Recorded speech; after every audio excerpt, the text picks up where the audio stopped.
سب کے نام لینا مشکل بھی ہے اور ذہن میں بھی نہیں ہے۔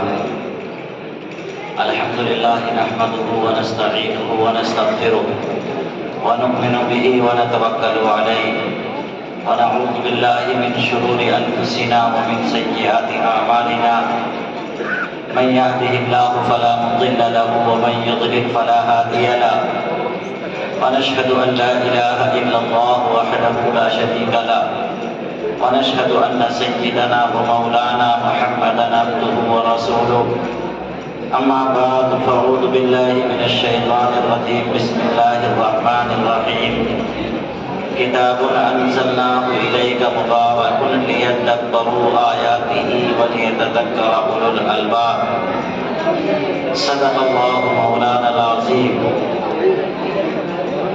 قابل عزت احترام حضرات علماء کرام، معزز بزرگوں، عزیز نوجوانوں، ابھی برادر محترم جناب مفتی محفوظ الرحمان صاحب نے اسٹیج پر رونق افروز علماء اکرام کا تعارف کرایا، مدرسے کی انتظامیہ کے اہم حضرات کا تعارف کرایا، لیکن مجھے لگتا ہے کہ انتظامیہ یا کوئی میری اس بات سے نہ اتفاقی نہیں کرے گا کہ اس میں اس مجلس کے دولہا اور اس مجلس کے سب سے اہم مانی جانے والی شخصیت کا تعارف رہ گیا۔ وہ شاید مفتی محفوظ صاحب کی دوستی کا معاملہ ہے، اس لیے یاد نہ آئے۔ حضرت مفتی کفیل الرحمان صاحب جو جامعہ ہاضہ کے محتمم ہیں، ان کی ہی کاوشیں ہیں۔ 20 سالہ ان کا زمانہ کسی جامعہ کی نظر ہوا، جامعہ کی خدمت کرتے ہوئے گزرا، اور دوسرے نمبر پر خود ناظم اجلاس میرے نہایت کرم فرما دوست مفتی محفوظ الرحمان صاحب بھی ہمیشہ مفتی کفیل صاحب کے شانہ بشانہ کھڑے رہتے ہیں۔ ان کے ہر پروگرام کو خوبصورت بنانے میں، اس پر ان میں چاند لگانے میں مفتی محفوظ صاحب کا بھی ایک بڑا دخل ہوتا ہے۔ تو یہ دونوں شخصیات بھی لائق تحسین ہیں، شکریہ کی مستحق ہیں۔ ان حضرات کا بھی شکریہ ادا کیا جائے، ان کو بھی مبارکباد دی جائے۔ میرے بزرگوں، آج کی یہ مجلس قرآن کے نام پر منعقد ہے، کیونکہ دستار بندی ہونی ہے حفاظ کی۔ قرآن کریم کی محفل بڑی برکت والی محفل ہوتی ہے، بڑی نورانی محفل ہوتی ہے۔ اس میں شرکت کرنے والے خوش نصیب ہوتے ہیں، سعادت مند ہوتے ہیں۔ ابھی اسی مجلس کے اندر بہت سے خوش نصیب بچوں کے سروں پر ان علماء ربانیین کے ہاتھوں سے دستار بندی باندھی جائے گی، پگڑی باندھی جائے گی، اور ہم سب لوگ اس کے مشاہدین ہوں گے۔ ہم سب لوگ اسی بابرکت مجلس کے حاضرین ہوں گے، اور اللہ کا گھر ہوگا۔ اللہ کی رحمت والی ذات سے کیا بعید ہے کہ اگر ہمارے دوسرے اعمال کی وجہ سے کوئی ایسی صورت بن جائے کہ مغفرت نہ ہو رہی ہو، تو ہو سکتا ہے کہ ہمارا یہی ایک عمل ہماری مغفرت کے لیے کافی ہو جائے۔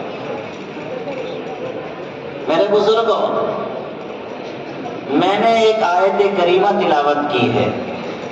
اللہ تبارک و تعالی ارشاد فرماتے ہیں، کتاب انزلناہ الیک مبارک لیدبروا آیاتہ ولیتذکر اولو الالباب۔ اسی سے متعلق چند معروضات پیش کرنی ہیں۔ اللہ تعالیٰ نے پہلا لفظ استعمال کیا کہ یہ کتاب جو ہم نے اتاری ہے، آپ سب جانتے ہیں کوئی نئی بات نہیں کرنی، دین نیا نہیں ہے، 1450 سال پرانا ہے، دین میں کوئی نئی بات کہاں سے لائی جائے گی؟ وہی بات کہی جائے گی جو حضرت نبی علیہ السلام نے 1450 سال پہلے امت کو بتائی ہے، قرآن میں آ گئی ہو یا احادیث مبارکہ میں آئی ہوئی باتیں ہوں، وہی بیان کی جائے گی۔ تو اللہ تعالیٰ کی طرف سے یا رسول اللہ کی طرف سے جو باتیں آ چکی ہیں وہ ہم سب لوگ سن چکے، بارہا سن چکے ہیں، بس کہنے والے کا انداز اپنا ہوتا ہے، الفاظ اپنے ہوتے ہیں، بات پرانی ہوتی ہے۔ تو اللہ تعالیٰ ارشاد فرماتے ہیں کہ وہ کتاب جو ہم نے اتاری ہے برکت والی ہے۔ آپ سب جانتے ہیں کہ اللہ تعالیٰ نے آسمان سے بہت سی کتابیں اتاری ہیں، قریب 104 کتابیں اللہ تعالیٰ نے اتاری ہیں۔ 4 بڑی بڑی کتابیں ہیں، تورات، انجیل، زبور اور قرآن کریم، اور 100 صحیفے نازل کیے جن کے نام نہیں ہیں، چھوٹی چھوٹی کتابیں ہیں۔ آپ سب جانتے ہیں کہ کون سی کتاب کس پر نازل ہوئی، چاروں کتابوں کے بارے میں۔ اس وقت تفصیل بیان نہیں کرنی، وقت بھی اتنا نہیں ہے۔ بات یہ ہے کہ یہ تو ہمارا ایمان کا مسئلہ ہے کہ اللہ نے جتنی کتابیں اتاری ہیں ہمارا ان سب پر ایمان ہے، کیونکہ ہم سب نے ایمان مفصل میں یہ پڑھ رکھا ہے کہ آمنت باللہ و ملائکتہ و کتبہ، ایمان لائے ہم اللہ پر بھی، اس کے فرشتوں پر بھی، اس کی کتابوں پر بھی۔ تو ساری کتابوں پر ہمارا ایمان لانا ضروری ہے۔ اگر کسی مسلمان کا کسی کتاب پر ایمان نہ ہو تو اس ایمان والے کا ایمان کامل نہیں، ایمان ناقص سے معتبر نہیں، غیر معتبر اور غیر مقبول ہے۔ تو ساری اللہ کی کتابوں پر ہمارا ایمان ہے۔ اب مسئلہ یہ ہے کہ ساری کتابوں پر ایمان لانے کا مطلب کیا ہے؟ تو یہ یاد رکھو بزرگوں کہ قرآن کریم سب سے آخری کتاب ہے۔ اس سے پہلے جو کتابیں نازل ہوئیں وہ قیامت تک کے لیے نہیں تھیں، ان کے لیے زمانے مقرر تھے، قومیں مقرر تھی، فلاں کتاب فلاں قوم کے لیے ہے، فلاں کتاب فلاں زمانے تک کے لیے ہے۔ اس لیے اللہ تبارک و تعالیٰ نے ان کتابوں کی حفاظت کی ذمہ داری بھی نہیں لی، اور وہ کتابیں اپنے زمانے تک کتاب ہدایت بنی رہی۔ اس کے بعد ان کتابوں کے اندر، ان کتابوں کے ماننے والوں میں تبدیلی کی، تحریف کی، بدل ڈالی، بہت سی باتیں اپنی طرف سے داخل کر دی اور بہت سی باتیں اللہ کی نازل کردہ اس میں سے نکال دی۔ اس لیے اب آج کے دور میں اگر کوئی مسلمان تورات پر عمل کرنا چاہے، انجیل پر عمل کرنا چاہے، زبور پر عمل کرنا چاہے تو اس کا عمل معتبر نہیں ہوگا اللہ کے نزدیک، کیونکہ وہ کتابیں اب اللہ کی طرف سے نازل کردہ شکل و صورت میں باقی نہیں ہیں۔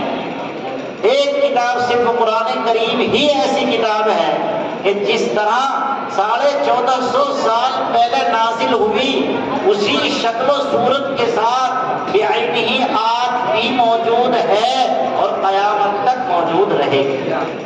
اس لیے کہ اللہ تعالیٰ نے قرآن کریم کی حفاظت کی ذمہ داری لے رکھی ہے۔ اللہ تعالیٰ ارشاد فرماتے ہیں اِنَّا نَحْنُ نَزَّلْنَا الذِّكْرَ وَإِنَّا لَهُ لَحَافِظُونَ، یہ قرآن کریم ہم نے ہی اتارا ہے اور ہم ہی قیامت تک اس کی حفاظت کریں گے۔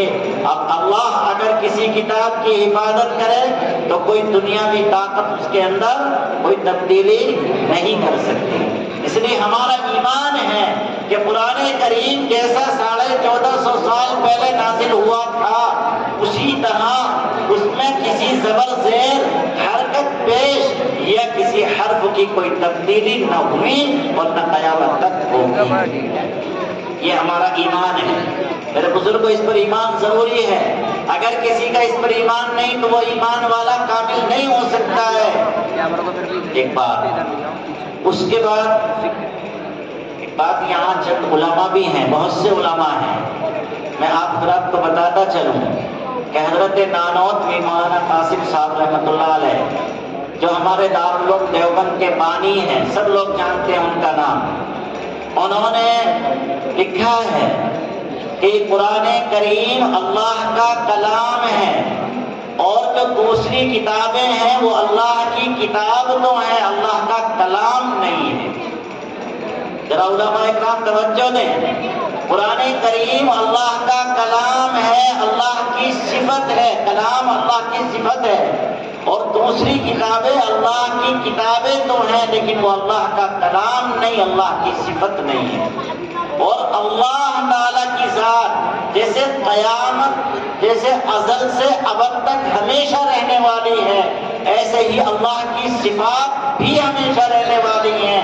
اللہ کی کسی صفت میں کوئی تبدیلی نہیں ہوتی، اس لیے اس کلام الہی میں یعنی قرآن کریم میں کوئی تبدیلی ہونے والی نہیں ہے۔ یہی وجہ ہے کہ اللہ تعالیٰ نے قرآن کریم کی حفاظت کی ذمہ داری لی، اور جو دوسری کتابیں تھیں وہ خطوط ہیں اللہ کے، بہت ممکن ہے کہ مفہوم مضمون اللہ کا ہو لیکن ان کے الفاظ جبرائیل کے ہوں، ہو سکتا ہے ان کے الفاظ پیغمبروں کے ہوں، وہ الفاظ اللہ کے نہ ہوں۔ اس لیے دوسری کتابوں کی حفاظت کی ذمہ داری اللہ نے نہیں لی، اس لیے ان کے اندر تبدیلی ہوئی، تغیر ہوا، وہ کتابیں بدل دی گئیں، اس لیے کہ وہ اللہ کی صفات نہیں ہے۔ اور یہ قرآن کریم یہ اللہ کا کلام ہے، اور کلام اللہ کی صفت ہے، اللہ متکلم ہے، اس کی صفت کلام یہ قرآن کریم ہے۔ اور جیسے اللہ کی ذات ہمیشہ ہمیشہ رہنے والی ہے، اللہ کی صفات بھی ہمیشہ رہنے والی ہے۔ اس لیے قرآن کریم میں تبدیلی ممکن نہیں ہے کوئی بدل سکے، اللہ کی ذات نہیں بدل سکتی تو اللہ کی صفات بھی نہیں بدل سکتی ہے، یاد رکھنے کی بات۔ خیر، یہ مسئلہ علماء اکرام کی توجہ کے لیے میں نے بیان کر دیا بیچ میں۔ مسئلہ یہ ہے کہ اللہ نے اس کتاب کے سلسلے میں آ کے فرمایا مبارکن، یہ قرآن کریم بڑی برکت والی کتاب ہے، اس میں اللہ نے بڑی برکتیں رکھی ہیں۔ ایسی برکتیں ہیں اس میں برکتوں کو آپ خوب جانتے ہیں۔ قرآن کریم کی برکتوں کا حال یہ ہے کہ اس کے ایک ایک حرف کے پڑھنے پر 10 نیکیاں ملتی ہیں۔ قرآن کریم کی برکت کا حال یہ ہے کہ اگر قرآن کریم کو کوئی بندہ اپنے سینے میں محفوظ کر لے تو قیامت کے دن اللہ تعالیٰ جنت کے لیے اس کو ارشاد فرماتے ہیں کہ اقرا ورتقی، قرآن کریم کی آیتیں پڑھتا جا اور جنت کے درجات پر چڑھتا چلا جا، جہاں تیری آخری آیت ہوگی وہی جنت کا تیرا آخری مرتبہ اور درجہ ہو جائے گا۔ قرآن کریم کی برکت کا حال یہ ہے کہ قرآن کریم کے پڑھنے والے کو اللہ تبارک و تعالی قیامت کے اندر یہ حق عطا فرمائیں گے کہ اگر وہ اپنے قرآن کریم کے حفظ کے ساتھ ساتھ عمل کا بھی پابند رہا ہوگا تو اپنے ایسے خاندان جان پہچان والے 10 لوگوں کی شفاعت کر جن لوگوں کے حق میں جہنم مقدر ہو چکی ہو۔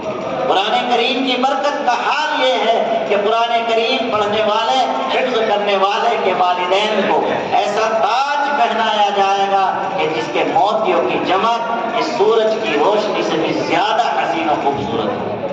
قرآن کریم کی برکت کا حال آپ سب لوگ جانتے ہیں کہ قرآن کریم سے جس چیز کا رشتہ جڑ جاتا ہے اللہ اس میں بھی برکت عطا فرما دیتے ہیں۔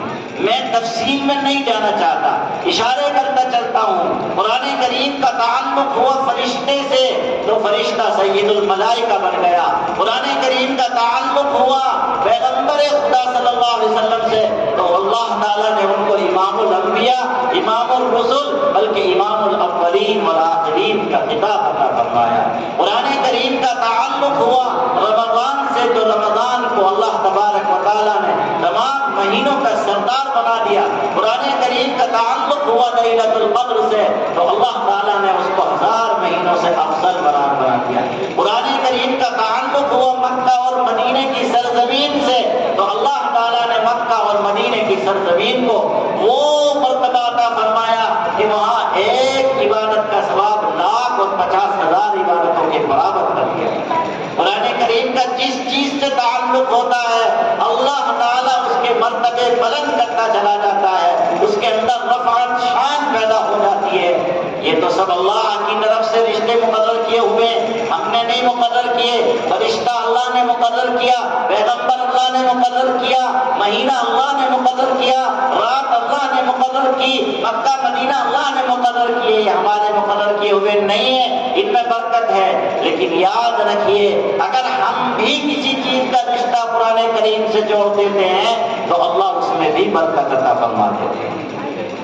مثال کے طور پر آپ جانتے ہیں، سب لوگ جانتے ہیں، غور سے سنیں، ایک کپڑا ہے کارخانے میں تیار ہوا، دکان پر آیا، خریدا گیا، گھر آ گیا، اس وقت تک اس کپڑے کی کوئی اہمیت نہیں تھی، اس کپڑے کی کوئی برکت نہیں تھی، اس کا کوئی ادب نہیں، کوئی احترام نہیں، جوتا لے کر چڑھ جاؤ کوئی منع نہیں کرتا، اسی طریقے سے اس کے اوپر کھڑے ہو جاؤ کوئی منع نہیں کرتا، اس کے اوپر بیٹھ جاؤ کوئی منع نہیں کرتا، لیٹ جاؤ کوئی منع نہیں کرتا، یہاں تک کہ اگر بستر پر بچھا دیا بچے نے پیشاب پاخانہ کر دیا تو کسی کو برا محسوس نہیں ہوا۔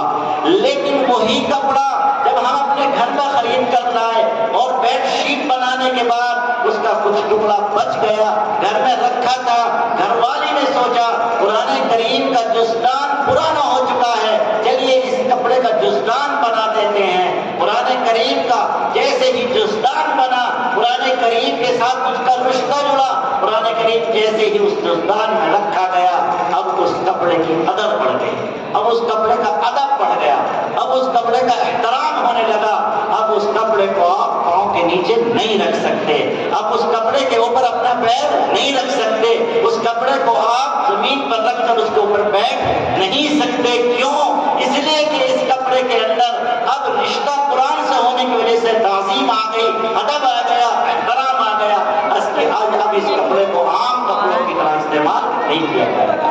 یہاں تک کہ یہی کپڑا جب دھلا جاتا ہے، گندگی ہو جائے، اس کے اوپر میل چڑھ جائے، دھول بیٹھ جائے اور اس کو دھلا جائے تو اب اس کے دھون کو، اس کے پانی کو عام گندی نالیوں میں نہیں بہایا جائے گا، جہاں پاؤں سے روندا جائے، جہاں غلاظتیں بہتی ہوں، جہاں پیشاب پخانے کا پانی بہتا ہو، وہاں قرآن کریم کے جزدان کا دھون بہے۔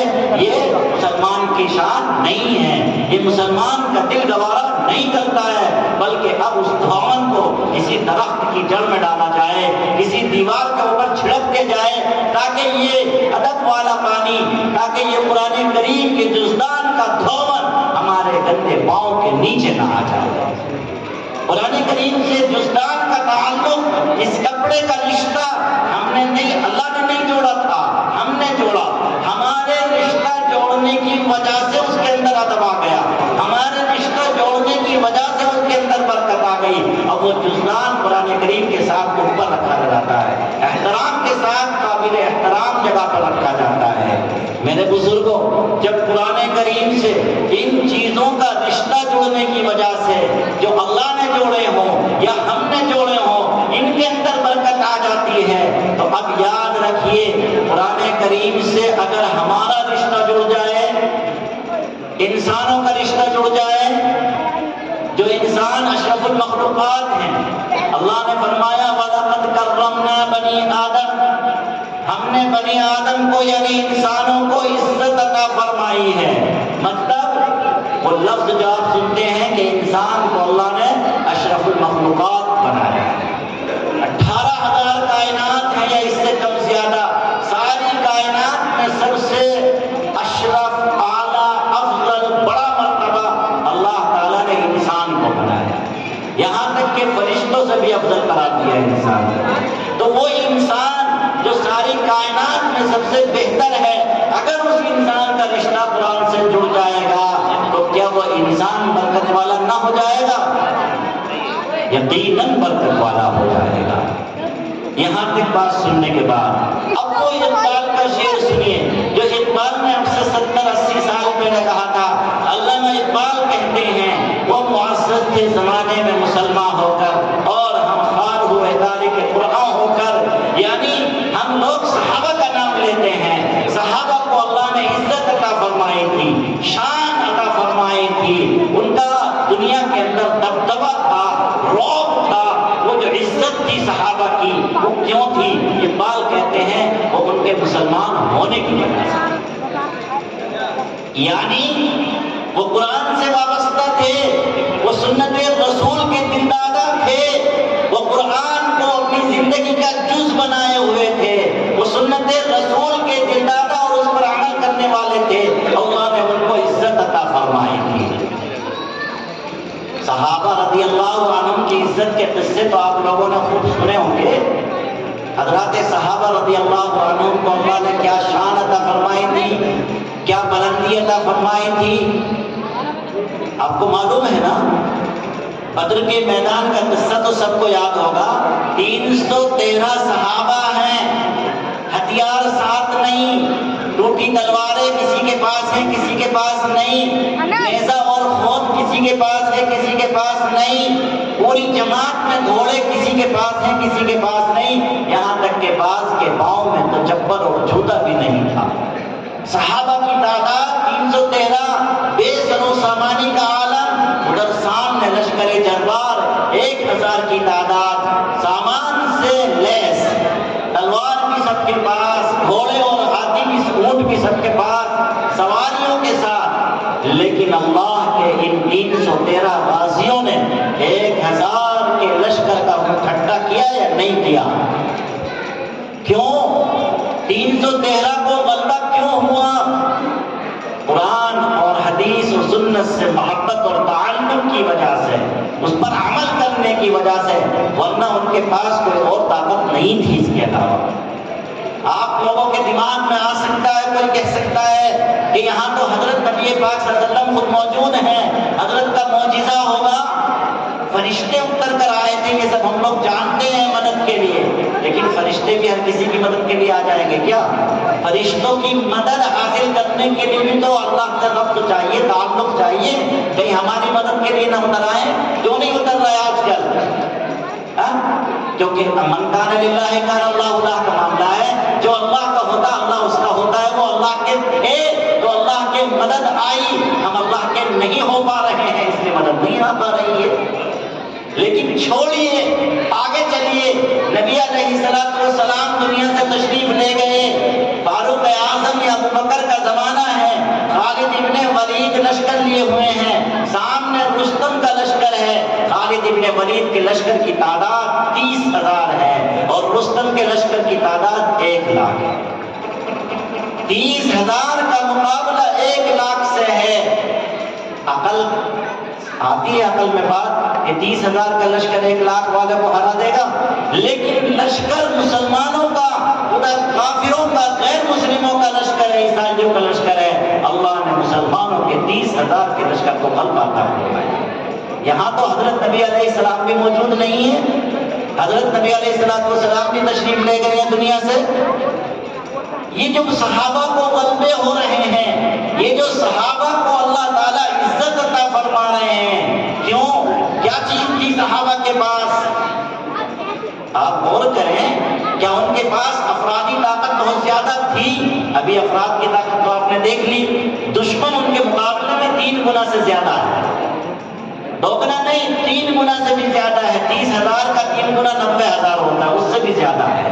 313 کا 3 گنا 900 ہوتا ہے، ان کے پاس اس سے بھی زیادہ 1,000 کی تعداد تھی۔ کیا صحابہ کے پاس افراد تو نہیں لیکن ہتھیار، ایٹمی ہتھیار تھے، توپ اور ٹینک ان کے پاس تھے؟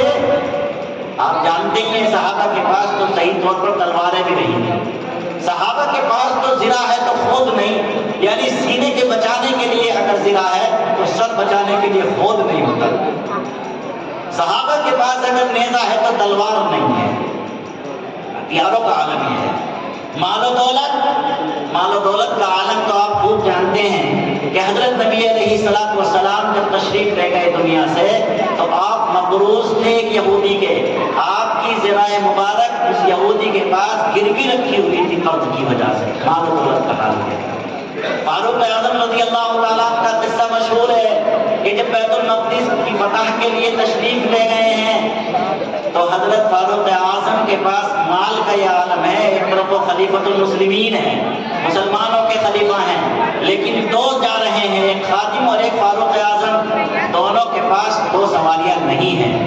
ایک سواری ہے، کبھی فاروق اعظم سوار ہوتے ہیں تو خادم نکیل پکڑ کر آگے چلتا ہے، اگر خادم سوار ہوتا ہے تو خلیفۃ المسلمین نکیل پکڑ کر آگے تو سواری تک میسر نہیں ہے.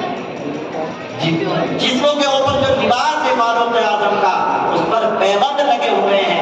نیا لباس تو دور کی بات، کھلا ہوا بغیر پیوند کا کوئی لباس بھی نہیں تھا. پیوند لگا لباس پہن کرتے ہیں فاروق اعظم. تو نہ مال ہے میرے بزرگوں، نہ افرادی طاقت بہت زیادہ ہے، نہ ہتھیار ہیں، نہ حکومتیں کئی ہیں، بے سر و سامانی کے عالم میں ہیں. لیکن حال یہ ہے کہ یہی فاروق اعظم دشمنوں کے دلوں پر ایسی حکمرانی کرتے ہیں کہ اس وقت کی سپر پاور طاقت قیصر و کسریٰ کے دربار میں اگر کوئی آدم خلیفۃ المسلمین کا نام لے لے، کہہ دے عمر فاروق، تو ان بادشاہوں کے جسم پر لرزہ طاری ہو جایا کرتا ہے. کہاں جاتے تھے فاروق اعظم کا نام سن کر کے. جس جنگ کے اندر معلوم ہو جائے کہ سپہ سالاری خالد بن ولید کر رہے ہیں تو وہ دشمن سامنے سے بھاگنے کی کوشش کرتا تھا، جمنے کی ہمت نہیں ہوتی تھی. ارے میرے بزرگوں، یہ سب دیکھنے کے بعد اب آپ فیصلہ کیجئے کہ صحابہ کے پاس طاقت کیا تھی. یہ تو صرف انسانوں کے اوپر حکومت نہیں، ان کے پاس ایک غیبی طاقت تھی. جس غیبی طاقت کی وجہ سے وہ ایک جنگل میں جا کر کے جہاں جنگلی جانوروں کا بسیرا تھا، ایک صحابی وہاں اعلان کرتا ہے کہ او جنگل کے بسنے والوں، آج اس علاقے کو محمد کے شہدائیوں کو ضرورت ہے، تم لوگ چھوڑ کر خالی کر کے چلے جاؤ. صحابہ گواہی دیتے ہیں کہ ہم نے اپنی آنکھوں سے دیکھا کہ شیر دم دبائے نکلا جا رہا ہے، چیتا نیچے کو منہ کر کے چلا جا رہا ہے، بھیڑیا بھاگا چلا جا رہا ہے. یہ غیر انسان، غیر عاقل جانوروں پر حکومت کس کی ہو رہی ہے؟ ان صحابہ کی ہو رہی ہے. ارے یہ سب جاندار ہیں، سمندر بے جان ہیں، بسم اللہ پڑھی اور لشکر کو سمندر میں ڈال دیا اور سمندر نے رستے دے دیے. دشت تو دشت ہیں، دریا بھی نہ چھوڑے ہم نے، بحر ظلمات میں دوڑا دیے گھوڑے ہم نے. صحابہ کے پاس طاقت تھی کہ انہوں نے بسم اللہ پڑھی اور زہر کا گلاس منہ میں پی گئے. زہر نقصان دینے سے قاصر ہے. کیا طاقت تھی صحابہ کے پاس؟ وہی اقبال نے کہا وہ معزز زمانے میں مسلمان ہوگا. اب ان کی نام لینے والے ہم ہیں. ہم اپنے آپ کو دیکھیں، اپنے آپ کو دیکھیں کہ ہمارا کیا حال ہے. کیا افرادی اعتبار سے ہم کم ہیں؟ آج مسلمانوں کی تعداد لاکھوں میں نہیں، کروڑوں میں نہیں، اربوں میں ہے. آپ جانتے ہیں ہمارے ملکوں کے اندر بھی 25-30 کروڑ مسلمان بستے ہیں، اور اس طریقے کے بڑے بڑے ممالک جہاں 15 کروڑ 20 کروڑ مسلمان رہتے ہو، کئی ممالک کا نام میں بھی جانتا ہوں. آپ سب لوگ مجھ سے زیادہ جانتے ہیں دنیا کی معلومات. افراد کم نہیں ہیں، طاقت، ایٹمی طاقت مسلمانوں کے پاس موجود ہے. آپ جب سب جانتے ہیں، نام لینے کی ضرورت نہیں ہے. ٹینک اور توپ کی طاقت ہمارے پاس ہے. مال و دولت کا حال یہ ہے کہ شاید دنیا کے اندر کوئی قوم اتنی مالدار ہو جتنی مالدار مسلمان ہیں. آپ خلیجی ممالک کو دیکھیے، سونا ابل رہا ہے، نیچے سے سونا ابل رہا ہے ان کے یہاں. پوری دنیا ان کی طرف محتاج ہے اور وہ کسی کو محتاج نہیں ہے. حکومتیں 50 سے زیادہ ملکوں پر مسلمانوں کی حکومتیں ہیں، یعنی افرادی طاقت بھی موجود، ایٹمی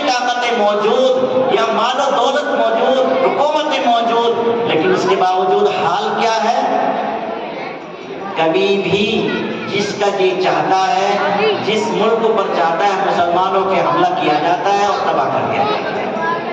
جب چاہتے ہیں جس مسلمان کو جہاں چاہیں، ملک ہندوستان کی بات نہیں ہو رہی، پوری دنیا کی ہو رہی ہے، جب چاہتے ہیں جس مسلمان کو چاہتے ہیں ختم کر دیتے ہیں دنیا سے۔ یہاں تک کہ جنگل کے جانوروں کی تو قیمت ہے، لیکن اس کلمہ پڑھنے والے مسلمان کی کوئی قیمت نہیں رہی دنیا کے اندر۔ یہ ذلت، یہ رسوائی، یہ پستی، یہ کیوں ہے؟ وہی اقبال کہہ رہے ہیں، اور ہم خار ہوئے تارک قرآن ہو کر، قرآن سے رشتہ کمزور ہو گیا، سنت رسول اللہ کو چھوڑ دیا، اس لیے آج مسلمان کا حال یہ ہے۔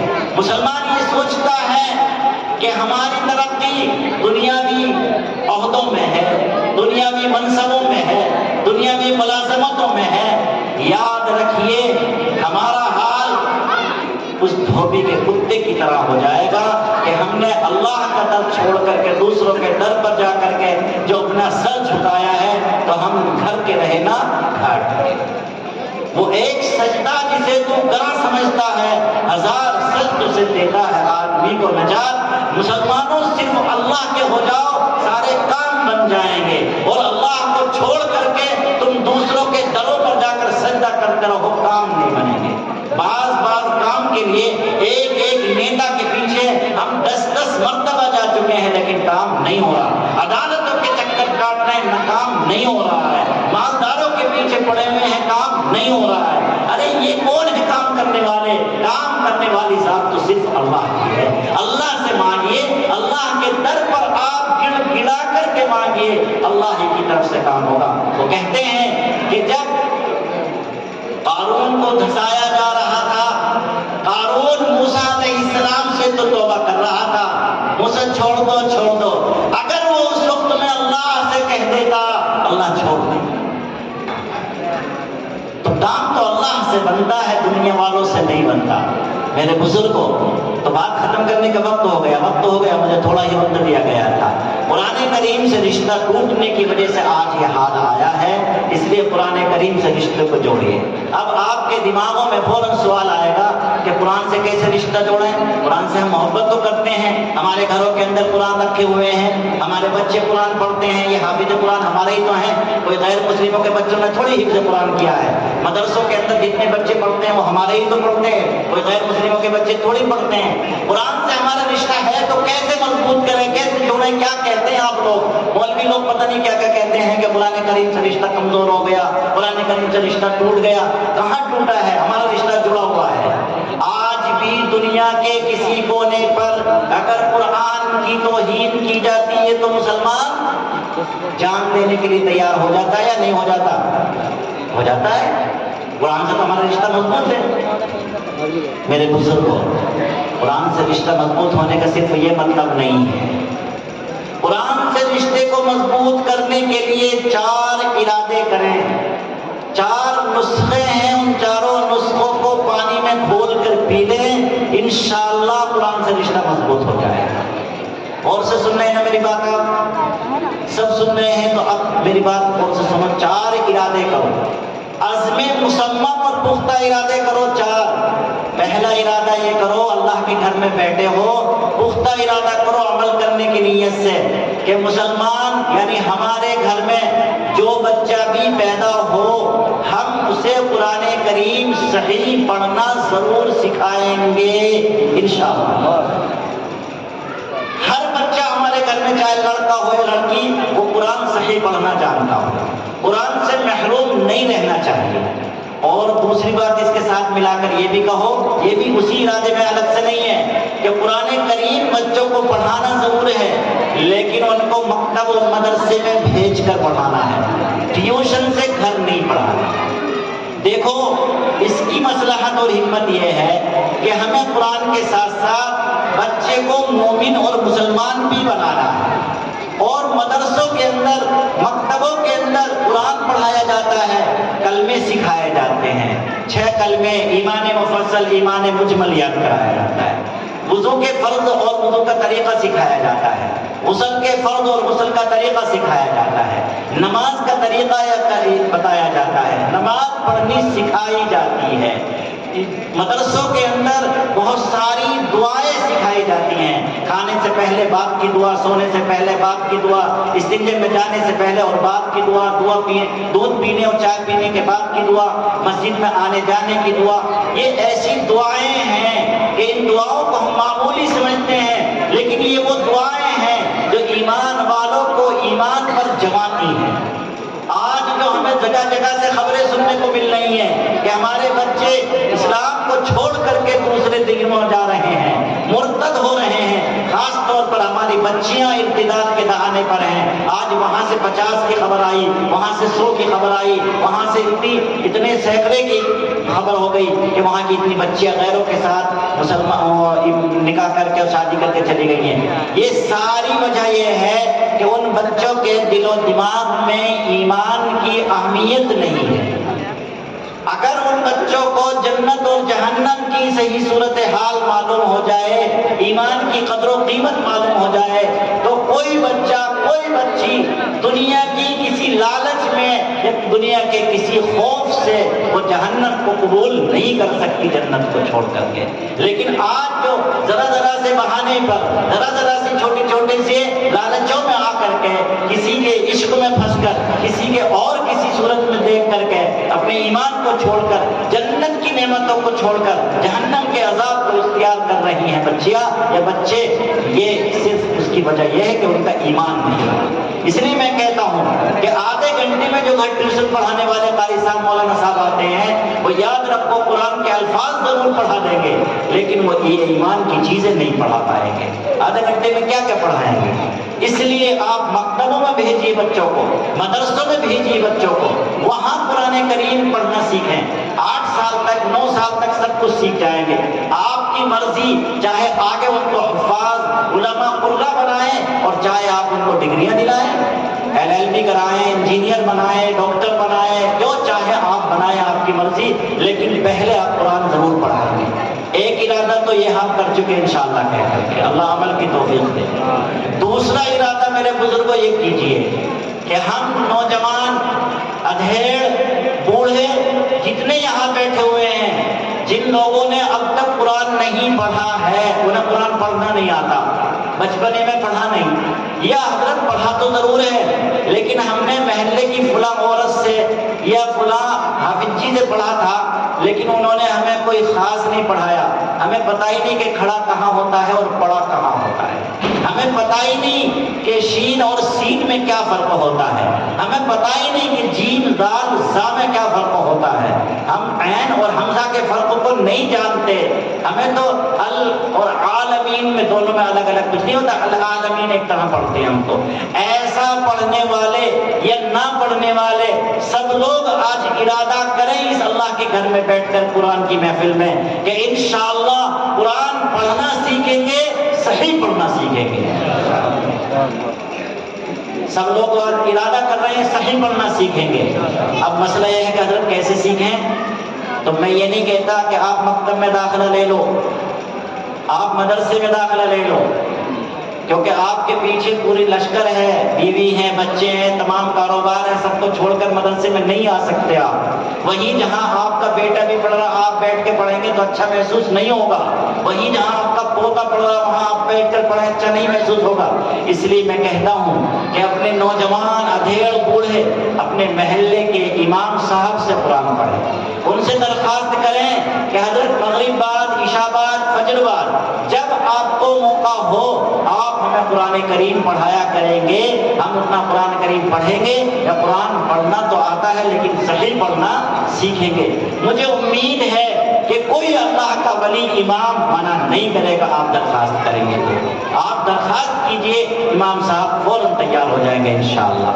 کوئی آدمی اگر یہ کہنے لگے، میں ایک بات ساتھ ساتھ یہ کہتا ہوں کہ حضرت اب کیا پڑھیں گے، بالکل بوڑھے ہو گئے، تو یاد رکھیے ابو بکر رضی اللہ تعالیٰ نے جب قرآن پڑھا تو وہ بچے نہیں تھے، عمر فاروق نے جب قرآن پڑھا تو وہ بچے نہیں تھے۔ ابھی کل ہی خبر پڑی تھی پرسوں کہ ایک صاحب نے 60 سال کی عمر میں حفظ قرآن شروع کیا، حفظ شروع کیا، اور 64 سال کی عمر کے اندر حافظ قرآن بن گئے۔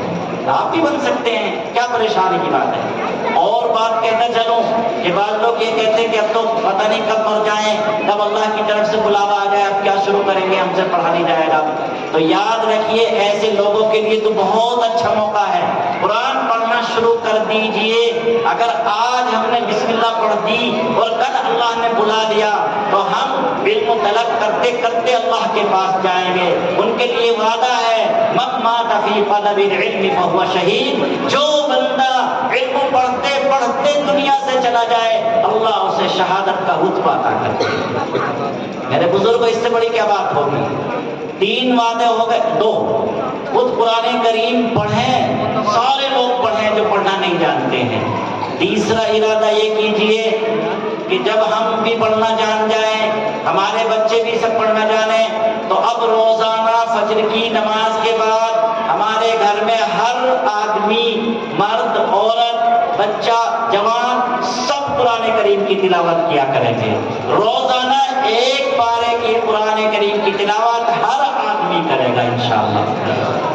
آج مسلمان پریشان ہیں، گھر سے بیماری نہیں جا رہی، گھر میں برکت نہیں رہی، کاروبار میں برکت نہیں رہی، ہمارے اوپر سے مقدمات نہیں ہٹتے، کچہریوں کے چکر لگاتے لگاتے پریشان ہیں، ڈاکٹروں اور حکیموں کے پاس جاتے جاتے پریشان ہیں، کوئی یہاں تک کہ گنڈے تعویذ والوں کو ہم نے بہت ڈھونڈ لیا، کوئی مل ہی نہیں رہا۔ یہ سارے دکھیڑے جتنے بھی ہیں، آپ سب لوگ گھر میں قرآن کریم کی تلاوت شروع کیجئے، ساری مصیبتیں ختم ہو جائیں گی انشاءاللہ۔ اللہ کی رحمتوں کا نزول ہوگا، یہ مصیبتیں، یہ زحمتیں سب ختم ہو جائیں گے انشاءاللہ تعالی۔